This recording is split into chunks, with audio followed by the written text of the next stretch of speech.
Hey everyone, I'm Jeff, and this is my friend Mike. And we are known as the Interview Guys. And today, we're coming to you live from a deserted island. Hey, look, Jeff, a message has come for you in that bottle. Yeah, I already read it, Mike, and it says, you're a tool. Anyway, today we're going to look at the question, tell me about yourself. Thanks for that, Jeff.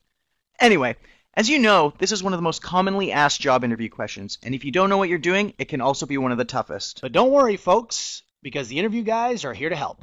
Thanks, Captain Cheesy. Okay, so let's get started. Let's imagine that Jeff was at an interview. So, Jeff, why don't you start by telling me about yourself? Well, I'm from Seattle, Washington. I enjoy mountain biking and cooking, and my favorite color is... Sorry, Jeff. That is not the way to answer that question. Let's take a look at where you went wrong. Okay, so there's 3 main points that you need to remember when answering this question. What's the first one, Jeff? Well, as you saw in my bad answer, you absolutely do not want to go on and on about your personal life or hobbies and interests. Which leads me to point number 2. You want to include specific work achievements from your past in your answer. But there's one final trick, isn't there, Jeff? That's right, Mike. It is always a good idea to mention your strengths and abilities in your answer. Okay, Jeff, well, let's give you another shot at it. So, Jeff, why don't you start by telling me about yourself? Well, I've been in sales for the last 5 years. My most recent experience was in the retail industry where I was a manager at the Comfy Shoe Company. I was personally responsible for a 30% increase in sales over the last year.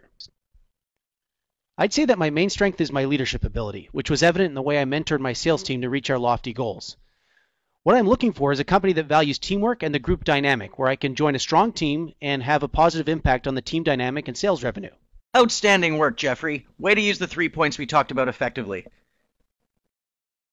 So, did you see the difference? The first time I answered, I gave a wishy-washy response that would have taken me out of the running right away. In the second answer, you mentioned an achievement and backed it up with one of your strengths and how it would help you in your new role. Good job. Thanks, Mike. But we're not out of the woods yet, are we? There's one more thing that all the top job seekers in the world do and that 99% of people screw up. Millions of people are failing to do this, and as a result, they're not getting jobs. And you probably didn't notice this, but in my second answer, I said something that would have sealed the deal and got me the job. Jeff is right. We like to call it tailoring, and it is the method used by all the top job seekers in the world.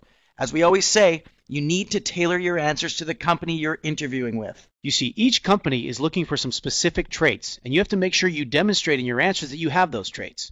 Now, this is an incredibly powerful method that lets you zero in on exactly what the company is looking for. Now, there's a lot more to the tailoring method than we have time to go over in this video, but don't worry, because we've got a free special report for you that breaks down the entire method step by step.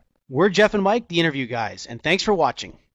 Now click the button that just appeared, and on the next screen, simply enter your best email and you'll get instant access to the special report. Click the button now.